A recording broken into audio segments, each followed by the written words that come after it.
the theme of the conference was a time to deliver, and that, that's politicized. That's really an important sort of phrase, really. And so I thought it would be great to have people come together and really think about, okay,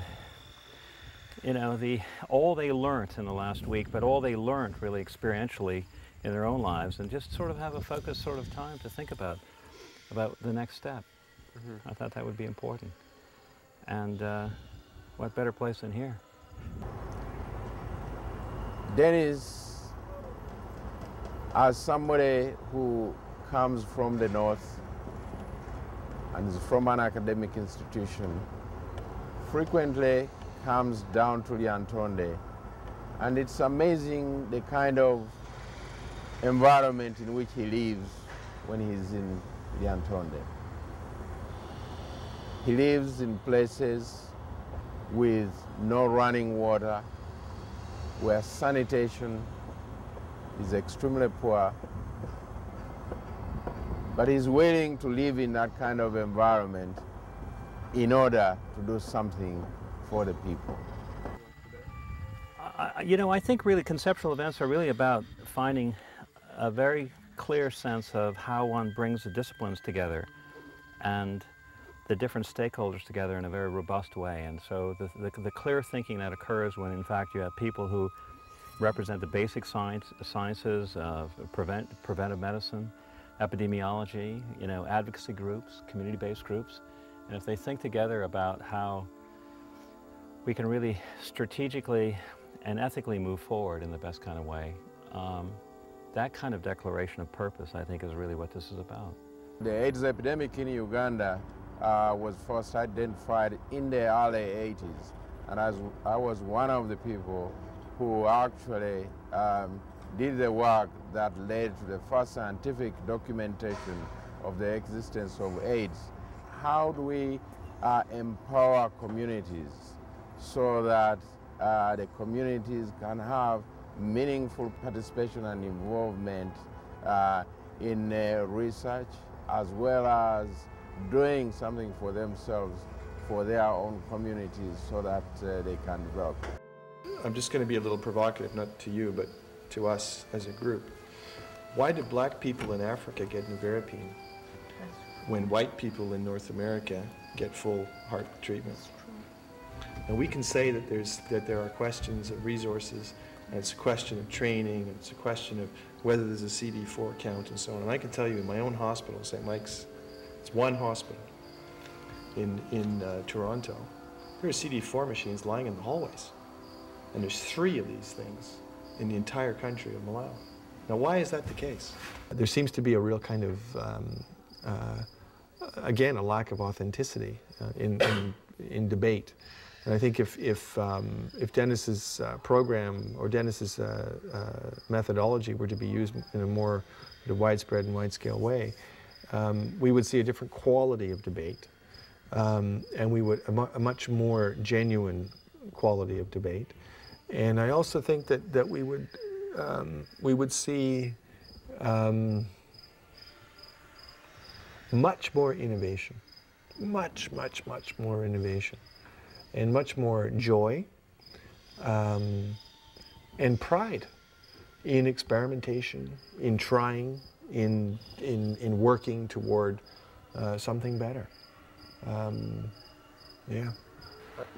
We want partners, not big brother, small brother, a concept of relationship. We want true partnership, and true partnership can only come through a group like this we are discussing. And if we can have mushrooming groups like this all over Africa, I know we can make a difference.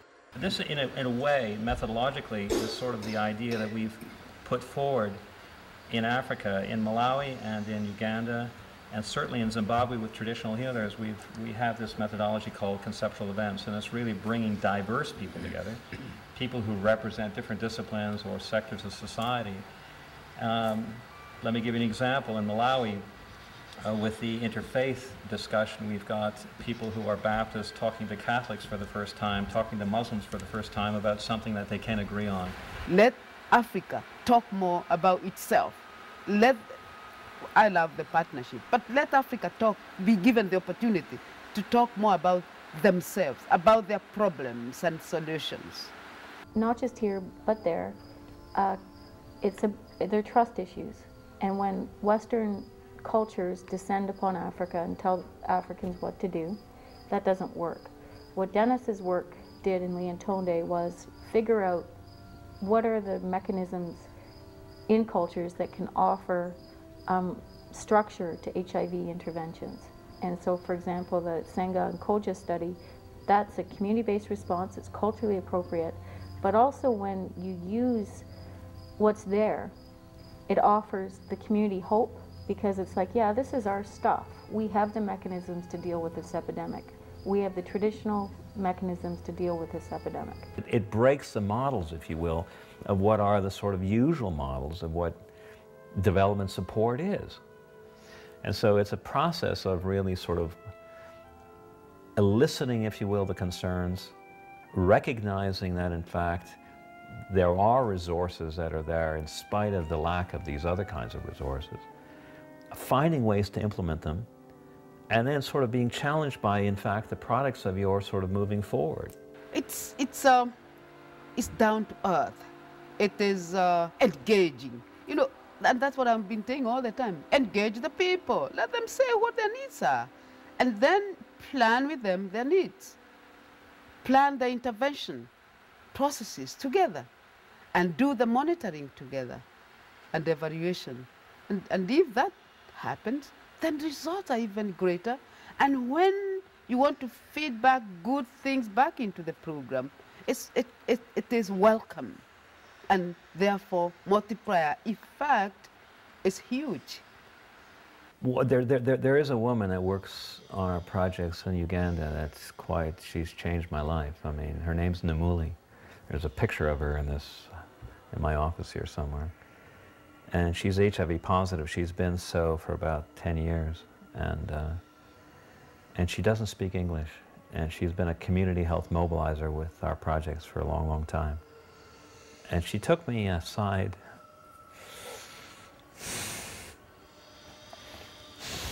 How did it feel to be part of a conceptual event today?